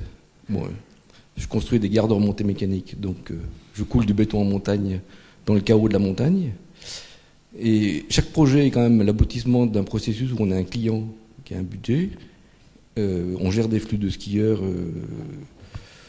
qui vont tous dans le même sens le matin, qui reviennent tous dans le même sens le soir, à peu près aux mêmes heures, et qui essayent de ne pas se mettre des coups de ski dans la figure, parce qu'ils n'aiment pas. Et en plus, dès qu'on a un petit problème, on se retrouve avec un collège d'experts sur le dos qui dit « toi, il y a de l'eau qui est rentrée dans les poutres en bois, toi, il y a une fuite sur le toit, toi, il y a de l'eau qui arrive par là ». Donc on est quand même pas mal bridé, disons. Enfin, tout projet est l'aboutissement d'un processus de négociation avec un client, des entrepreneurs, une géographie. Voilà. Mais moi, je trouve que l'exemple, il est excellent. Parce que ce qui est intéressant là-dessus, c'est de partir du maximum de contraintes, parce qu'il y a beaucoup de contraintes, à la fois du côté des matériaux à cause des conditions climatiques, du côté de la rentabilité économique, du côté des flux des individus, du côté de la sécurité. Et en même temps, on voit bien, parce qu'on pourrait faire une histoire des remontées mécaniques en montrant comment est-ce que dans certains cas, il y a une défiguration du paysage sans profit pour le confort de l'utilisateur, que des fois il y a une défiguration du paysage avec au profit du confort de l'utilisateur comme confort de déplacement, mais pas du tout comme confort visuel. Et puis il y a des compromis, parce que l'architecture, j'aurais pu commencer comme ça, c'est toujours des compromis aussi, dans lesquels on arrive à des choses qui sont à la fois esthétiquement, au bon sens du terme, moins agressives. Voilà, trouver cette espèce de juste endroit où on est dans un confort qui n'absente pas les gens de l'endroit anthropologiquement plus qualitatif, parce que c'est évidemment, anthropologiquement, c'est plus qualitatif de skier que d'être sur un siège en train de remonter. Même si, effectivement, la conjugaison entre les deux, elle est intéressante. Parce que c'est le temps du repos et le temps de l'activité, c'est le temps d'une convivialité qu'on n'a pas en descendant les pistes.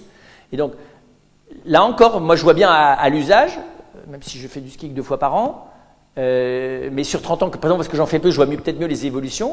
C'est très frappant de voir qu'on dit, mais là oui, ils ont trouvé un truc, alors que là, il y en a trop. Je veux dire, le niveau de confort, bientôt, on va vous chauffer les sièges, quoi. Voilà. On va mettre la télé aussi dedans, histoire de, voilà. Puis bientôt, tu n'auras même plus besoin, on te mettra dans un endroit où tu auras à la fois l'air, le vent, tu seras juste installé sur ton siège. Voilà. Et donc, mais on voit bien. Alors, effectivement, il y a le moment qui est difficile, c'est le moment où certains types de commandes sont, je dirais, anthropologiquement presque inassumables, parce que il y a d'emblée pas de respect de l'humain. Effectivement, à l'époque, dans les années 70, les gens ils étaient là pour faire du ski, 9 heures par jour, point. Maintenant, on veut du confort, s'il fait mauvais, ben, on n'y va pas, et puis si on a un peu froid aux pieds, ben, on ne revient pas. Donc, tout à fait, tout à fait. Si on a une heure de queue d'attente, une heure de file d'attente, ben, on se dit on passe à la station d'à côté. Alors que si on a 5 minutes, c'est idéal. Tout à fait. Tu sais, la question, c'est à quel moment ça n'est plus praticable sans que quelque chose de l'environnement physique, quelque chose de du service humain que l'on rend, voilà, et, enfin, vous voyez, on fabrique des mines antipersonnelles, quoi. C'est-à-dire qu'en gros, pour des raisons économiques, uniquement économiques ou le délire de celui qui vous contraint à le faire, il n'y a plus de service de la personne humaine. Le jour où on fabriquera des trucs où les gens préféreront, finalement, ne descendront les pistes que pour remonter sur le siège chauffant avec une télé à l'intérieur, là, effectivement, on sera dans le... Ouais, on se casse pas, vous pourrez quitter votre métier. Je fais partie du même métier que Thierry, mon voisin. Et ce que j'apprécie, c'est cette approche un petit peu de ce fameux chaos, qui est tout à fait juste, je pense. Et l'issue ne serait pas aujourd'hui ce partage de l'espace qu'on voit auprès de jeunes, d'étudiants qui commencent. Et je crois que ça devient très... c'est quasiment maintenant oui, les gens partagent. Et ce partage, c'est peut-être la sortie de ce chaos, je pense, non ? Tout à fait. Le fait que... Oui, c'est très frappant. Je suis frappé, moi, par l'échec des maisons de la jeunesse et de la culture. Quand on instaure le lieu du partage, ça ne marche pas. Quand on ne le permet pas, il n'y a que les courageux qui y arrivent en contrebande. C'est la résistance. Et c'est vrai que pour que le partage existe, il faut que l'organisation de l'espace le permette, le facilite, mais il faut ou que la gratuité, mais elle est rare, ou que la contrainte, elle est plus courante, elle réapparaît, le sollicite. Et aujourd'hui, c'est vrai qu'on est face à une jeune génération, nous en avons autant besoin qu'eux, sauf que nous sommes encore de l'idéologie de croire que nous en avons moins besoin du partage. Et que quitter nos conforts, nous le vivons sur ce que nous sommes. Nous voyons ce que nous allons quitter, nous ne voyons pas ce que nous allons gagner à être dans moins de confort. Eux, parce qu'ils sont psychiquement dans de l'inconfort profond, voient l'intérêt qu'il y a à un peu d'inconfort pour du partage. Et là, je suis tout à fait d'accord avec vous qu'à plein de niveaux, il y a là quelque chose de cette organisation du bien commun par le partage sur la base du chaos qu'il faut réhabiter qui est intéressant. Les colloques, on va voir. Moi, je rêve que certains architectes commencent à, non pas à créer des colloques qui soient trop colloques, mais où la colocation soit à l'horizon de la possibilité de la création de l'appart. Vous voyez, je peux comprendre ça. Parce que il faut forcer un peu là. C'est intéressant, les gens qui squattent, le principe de j'utilise l'architecture autrement que ce pourquoi elle a été exactement faite, mais qu'elle me permet quand même. Ouais, c'est ça ce que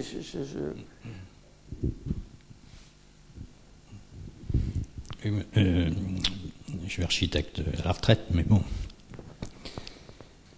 Ce qui m'a paru intéressant dans votre discours, c'est l'aspect anthropologique.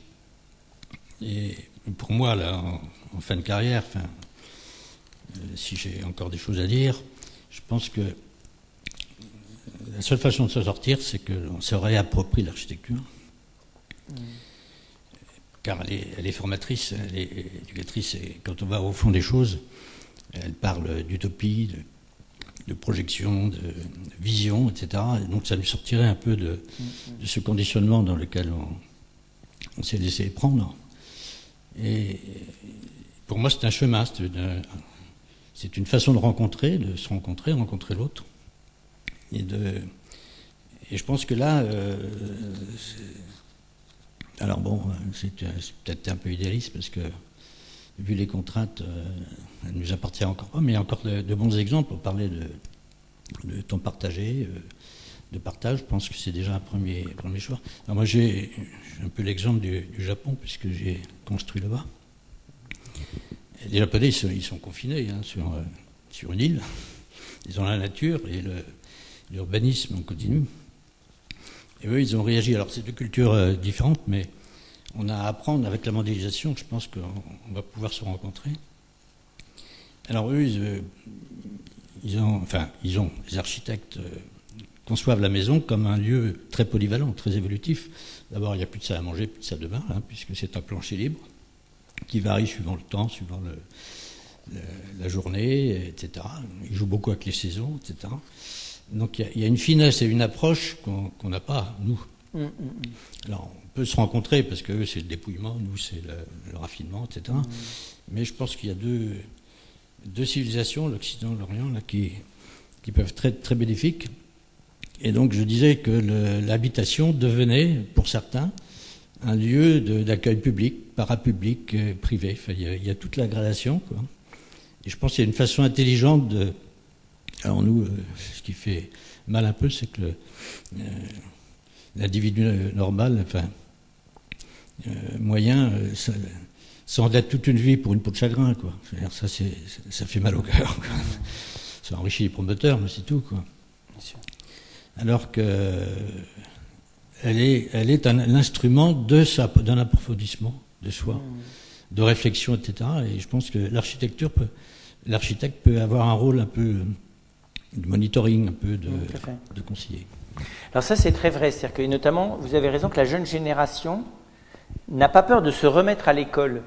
Et je pense notamment en architecture, d'œuvres formatrices. Et qu'aujourd'hui, les jeunes aussi font assez vite la différence, pas d'ailleurs qu'en architecture, entre des œuvres formatrices et celles qui sont uniquement significatives d'une époque et sur lesquelles ils vont zapper. Et c'est vrai que le fait qu'il y a moins d'idéologie, vous voyez, voilà, et qu'on soit plus dans se dire, mais au fond, ça se forme, c'est un apprentissage, il n'y a que d'artisanal, il faut se mettre à l'école des grands maîtres.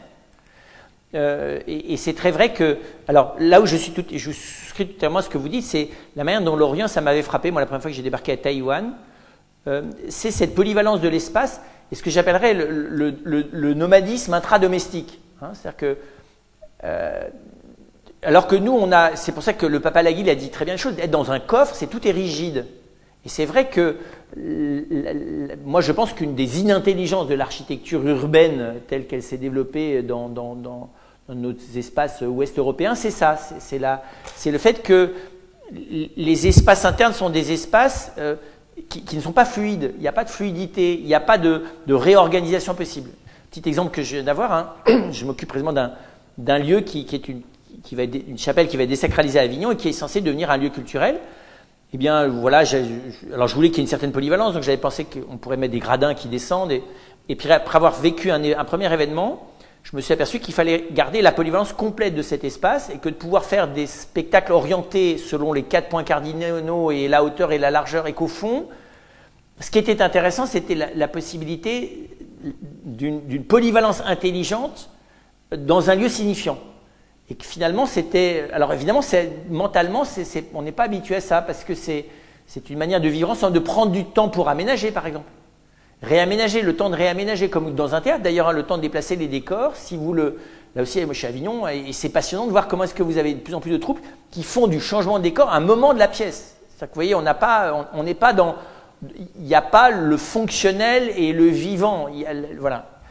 Et là, je suis d'accord avec vous qu'il y a quelque chose de la coexistence aussi, et de la manière dont l'architecture, elle joue le rôle par moment, effectivement, de protection, puis un moment de médiation. Enfin, voilà. Et je trouve que, oui, sans doute, la jeune génération est prête là-dessus à plus d'acceptation d'un apprentissage expérimental que nos générations, qui étaient quand même très vite dans la prétention de l'idée, on va dire ça comme ça.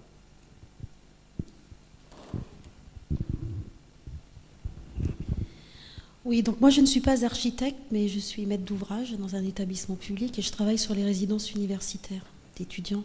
Donc c'est vrai que on est plutôt dans la programmation et après dans l'établissement de l'ensemble du projet. Alors il y a des contraintes économiques évidemment, mais c'est aussi le rapport par rapport à l'étudiant, par rapport à son premier logement, par rapport à la vie en communauté.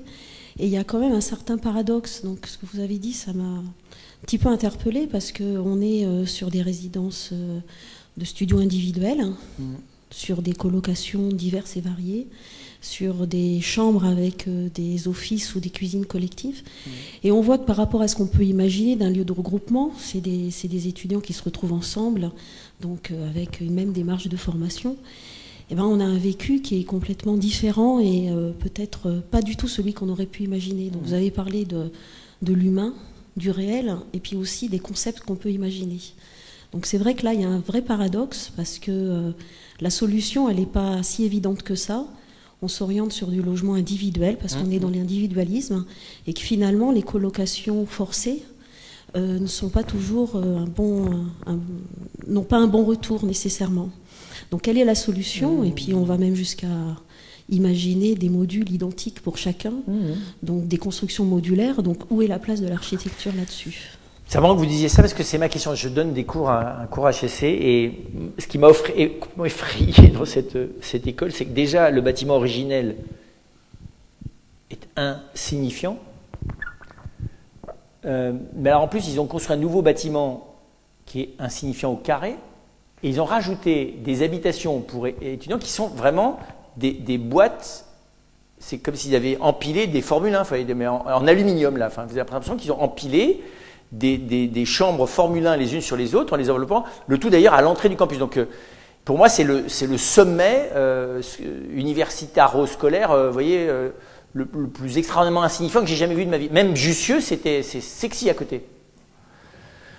Et donc là vous vous dites bon alors mais je me suis dit dans un deuxième temps, mais en fait c'est parce que c'est ce que veulent les étudiants. Et c'est vrai que je pense que quand je pensais au colloque, je pensais à tous ces jeunes qui, dans les villes, vont dans des apparts classiques en colloque.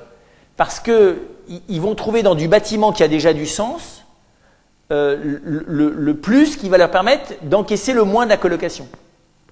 Mais d'être dans du fonctionnel, vous voyez ce que je veux dire, non intégrés dans l'espace social, dans lequel en plus il faudra faire de la colocation, je comprends tout à fait qu'ils choisissent l'individuel. Enfin, c'est pour ça que, alors ils sont toujours comme ça nos jeunes, hein, c'est-à-dire que, comme vous dites, ils vont jamais prendre les chemins qu'on avait pensé qu'ils prendront, et parce qu'on les a interviewés, et puis entre le temps on les interviewe, le don, le projet, on tourne le truc, en fait il y a 10 ans qui s'est passé, donc c'est plus les mêmes.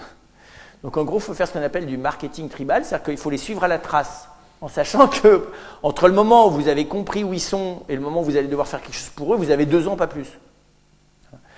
Et donc, mais en même temps, c'est intéressant de voir, oui, et sans doute que quand on a à construire du neuf, du fonctionnel à l'identique, bien pensé, pas trop cher et individuel, ils vont choisir.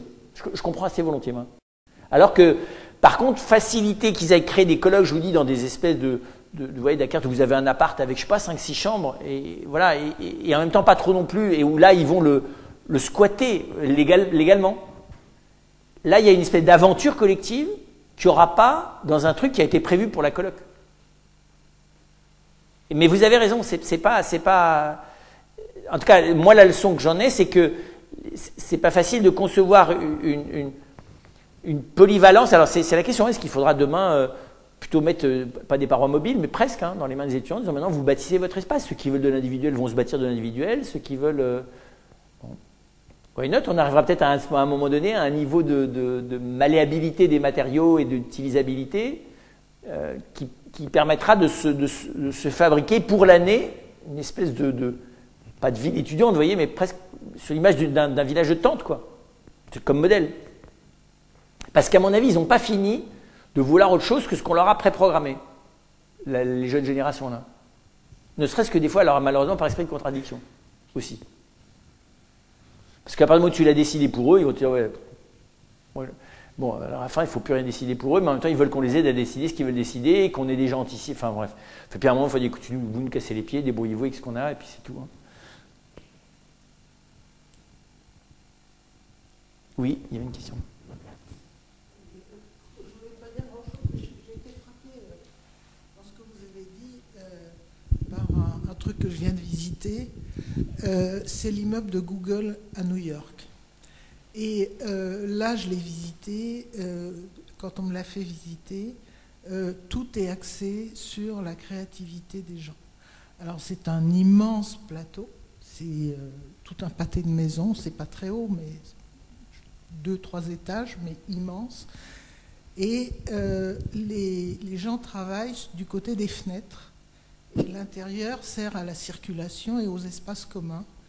Et dans les espaces communs, il y a surtout beaucoup de cellules qui sont individuelles ou pour 5 personnes, pour 10 personnes, des canapés, des salles de jeu, des endroits pour toutes les boissons, tout est libre. Ils ont l'objectif commun, donc par Google, donc les maîtres du monde, c'est ce que vous avez dit tout à l'heure. Ce qui m'a frappé, c'est cet aspect-là. C'est-à-dire c'est une construction des plus riches qui soient, qui est entièrement basée sur la meilleure productivité des gens qui travaillent là-dedans, donc la créativité. Eux ont compris ce que vous vouliez dire.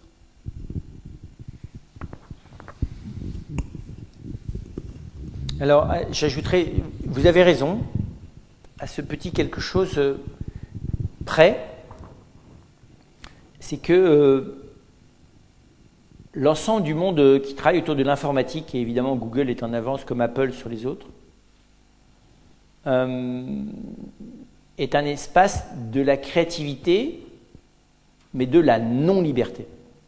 Radicale.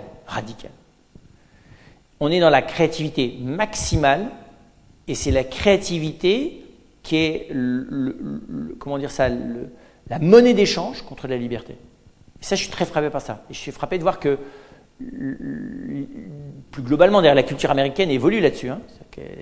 Et c'est une vraie question, ça. Parce que la créativité, qui est pourtant, vous voyez, nous, spontanément, héritage des Lumières, de l'artiste romantique et de l'artiste maudit, vous voyez, la conjonction absolue, le loup et le chien, le loup, oui, c'est le loup et le chien, oui, de La Fontaine. Enfin, pour nous, créativité et liberté, ça va ensemble. Et là, tout d'un coup, de voir des gens auxquels on laisse une créativité maximale avec une perte de liberté correspondante, vous dites, c'est pas possible. Évidemment, vous réfléchissez aux expériences de Milgram, vous savez l'expérience de Milgram, hein, plus on vous dit que vous êtes libre, mais plus le système d'incitation à un certain usage de votre liberté vous renvoie à votre liberté, et plus vous faites exactement ce qu'on veut que vous fassiez, y compris des choses abominables. Beaucoup plus que par contrainte. Vous savez, c'est l'exemple. Donc, si on vous dit, vous jouez, enfin, c'est ce qu'ils ont fait là, en refaisant une espèce de faux jeu télévisé dans lesquels 80, ils avaient, par rapport à l'expérience de Milgram qui a eu lieu dans les années 60, ils sont passés, je crois, de 70 à 80% des gens qui sont, dans le cadre du jeu, prêts à envoyer une décharge électrique à quelqu'un qui en meurt, quoi. Mais qui sont libres, ils ont signé, tout est libre, il n'y a aucune contrainte apparente. Voilà. Et donc pour moi, le monde informatique et Internet est une gigantesque expérience collective de Milgram qui fait froid dans le dos. Voilà. Alors, ça ne veut pas dire que cet outil est ça, cet outil n'est pas ça. Mais la logique de créativité et d'inventivité dans ce domaine-là réclame des logiques de ce type-là. Voilà.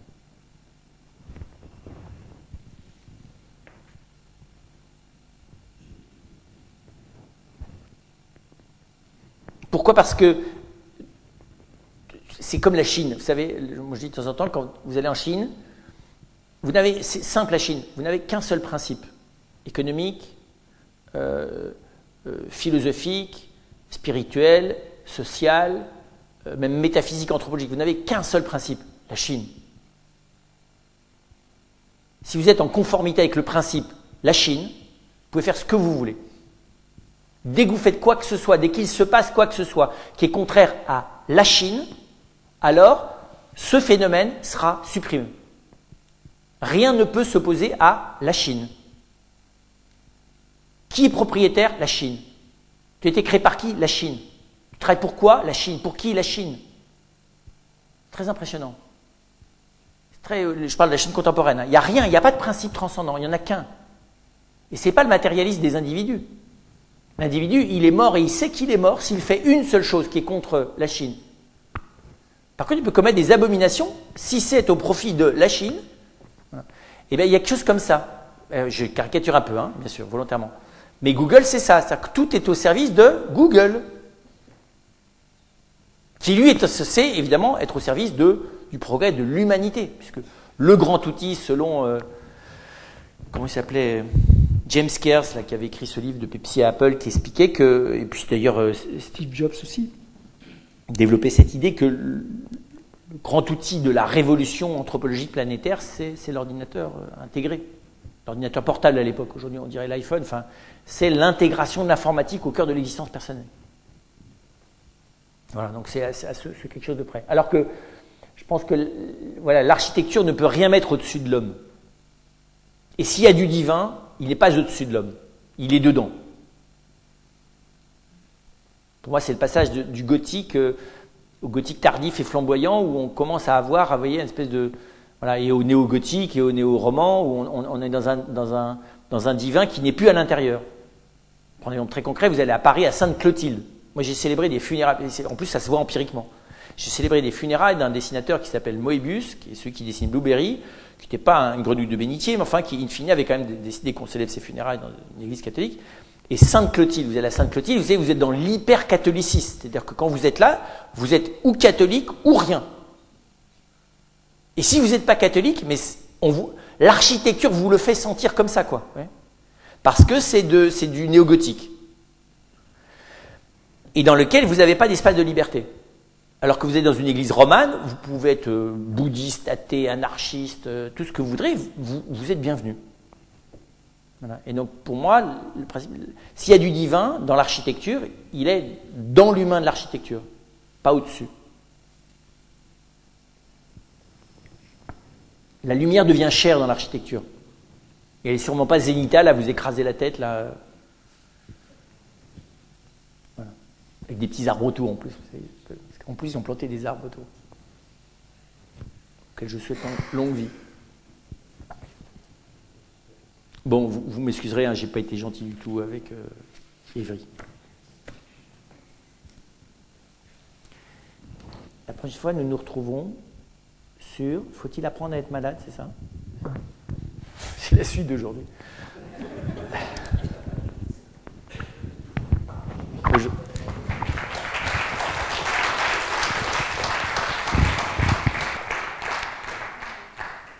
Et si vous avez des idées pour l'année prochaine, vous le direz.